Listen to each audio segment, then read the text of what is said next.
morning, good afternoon, and good evening to all. Myself, Vaibhav. In today's session of Market Movers, we will be considering the turnaround which we are seeing in the USD JPY. After consolidating closer to 106 levels, the USD JPY picked up pace and it even topped 107. And now, in today's session, we saw some correction on the lower side, and now after due consolidation, closer to 107 level, I think we can think about going for long positioning here with possible targets coming above 108 in next few trading session. If you consider the trading context for the day, earlier in the day we got these Federal Reserve's stress test results, and here the Fed has warned the banking sector of the losses of around US dollar 700 billion because of the pandemic related stress in the economy, and it has capped the dividend payouts, as well as it has said that the banking sector is adequately capitalized at the moment to face these losses, so it is not really unduly concerned, but as a matter of precaution, it has restrained the banks from paying the dividends, and it is in favor of retaining those profits to boost the capital. Just a while back, we also got the United States PCE price index data, and here we are seeing slight rise of around 0.1% in terms of month on month, and this is actually a good development as the anticipation was of a decline of 0.5%, but on you can say in reverse we are seeing the rise, and if the price pressure is coming back, it's not exactly that there is a substantial price rise, but it actually points to the picking up of economic activity, at least to some extent, in the month of May after the peak of lockdown in the month of April. But if we consider the PCE data from the point of view of year on year, this is still lower, and there is this price index now stands at 0.5% in terms of year on year for the month of May.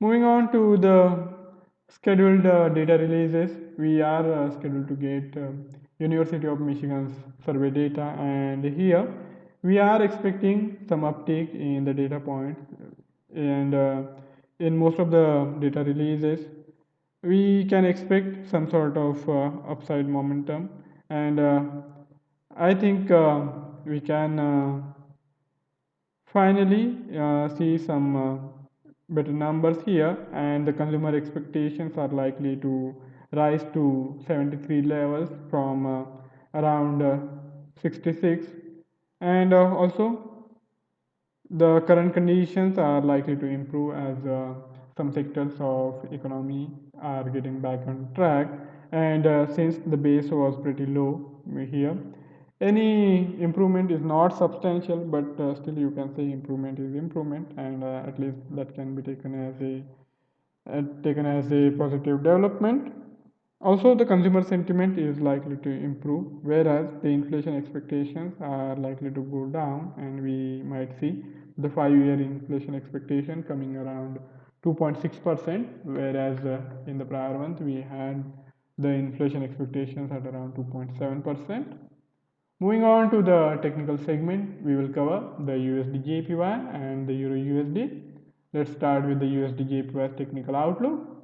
This is the daily time frame chart, and these levels, these 106 levels here, we had this prior turnaround as well, and this time around the low was pretty close to its prior low, and from those levels we saw this sharp turnaround happening in the fortunes of USD JPY, and it went closer to the 107.5 level. Now it again showing some correction from those levels, and I think this is an excellent opportunity for us to get involved in the current level. A price zone of around 107 is an excellent opportunity for us, but of course we will have to figure out the possible stop losses and the target as well. For that, we will have to rely on the 4 hourly chart and maybe even hourly. So if we consider the 4 hourly chart, here the price action has now moved to the upper band of this regression curve, which is still tilted to the downside. But on the upper side, we have this central pivot point around 107.3, and it has been acting as a resistance zone after this initial dip. We are not really seeing sustained price action above it. So for almost 2 weeks now, it has capped the upside gains. Even this time around in yesterday's session, we saw reversal happening precisely close to these levels, and then the downward momentum gained pace, and we had this fall towards 106.8. Now in these levels closer to the first support, I think we can indeed take some chances, and unless and until we see a clear break below this first support level, we can think about a possible turnaround story in the USD JPY. And of course, these are early days, but still, if we consider this prolonged consolidation, and also now that we have already seen this daily time frame chart where we had the support precisely close to these levels. So taken together, these factors points to the possibility of USD JPY having completed the consolidation closer to its support zone, and eventually it might try to pick up the momentum and go on to make a fresh swing high. So from that perspective, I think we can target these levels close to this confluence area. So here anything above 106.6 is to be considered as bullish for the USD JPY. So unless and until we have a clear cut break below this immediate swing low, which is there around 106.50, I think we can continue to bet on the possibility of USD JPY turning around and moving back higher, and eventually it should go on to even cross this immediate swing high, which is there around 107.40 level. So uh, the possibility of it moving towards 108 zone, we are going to get a risk reward ratio which is going to be better than even 1 is to 2. Suppose if we are getting involved anywhere close to 106.8 to 106.9, which is just little below the current levels, and I think if we get fortunate enough, we will have a decent rally on the upside. And as I said, the stop loss can be kept closer to 106.50. So for a stop loss of around 40 pips, you can target on the higher side more than 80 90 pips. I think even 100 pips target can be kept there just little below the 108 levels. So suppose if you are going in for a trade, for a buy trade around 106.90 with a stop loss of 106.50, then on the higher side you get a target of around 107.90, which will give us a risk reward ratio of 1 is to 2. So that is a good enough proposition from any angle, you can say.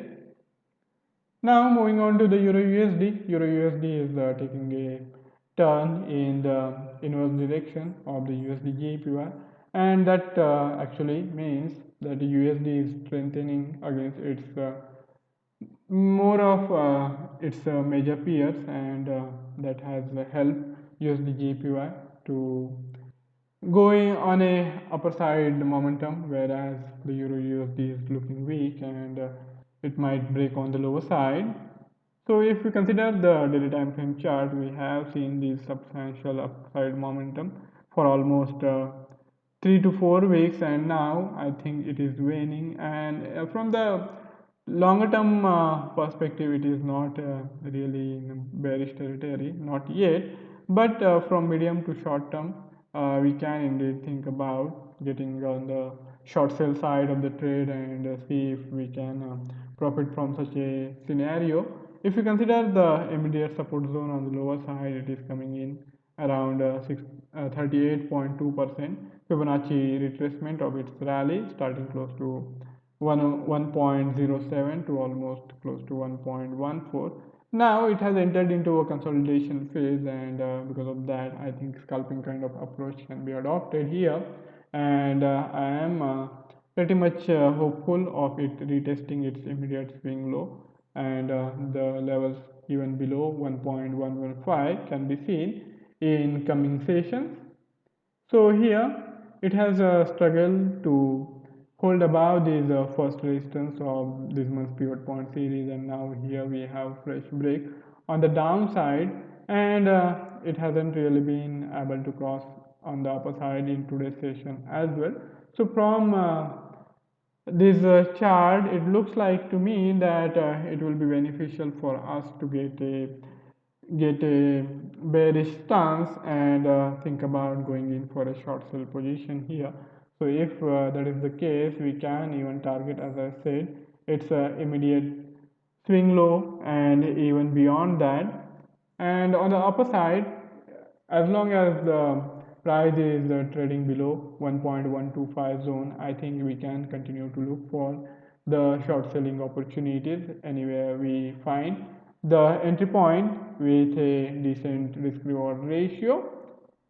And coming to the hourly chart, we have this immediate resistance zone in place around 1.125, as I said. So anything below 1.125 should be good enough from our short sell perspective. And I think stop loss will be need to be kept closer to 1.13 zone, and that should be kind of bit wide, but there is not much in choice here. We have seen Euro USD staying in a volatile momentum in last couple of sessions. So because of that, we have to keep our stop losses and target wide compared to what we used to do a couple of months back. And since these are volatile times, we have to adapt our strategy to that extent. So here I would suggest that any short sell opportunity closer to 1.125 can be exploited, and right now the Euro USD is going lower only, so it will be difficult to say when we will actually get the chance to get involved on the lower side trade here. But from a risk reward perspective, those are the level to watch out for. Otherwise, you can even think about getting a light position anywhere below this 50 SMA zone. So you can even think about adding some position around 1.122 to 1.123 price zone, and then, as I said, the target can be closer to 1.115. So that is also a possibility, and stop loss is likely to remain the same. The stop loss will need to be kept anywhere close to 1.129 to 1.13. So we can't really keep a shorter stop loss here, and that's why I'm saying that we will need to keep the position light so that we can adopt a wide stop loss. So that's it from my side for today's session. If any of you have any query or any idea to share, you can write it in the comment section, and I would be more than happy to take the discussion forward. Before I sign off, I would also like to remind of the risk associated with trading in the financial instrument, and one should be careful while using the information provided. Have a fabulous day ahead and enjoy the weekend. See you on Monday. Goodbye.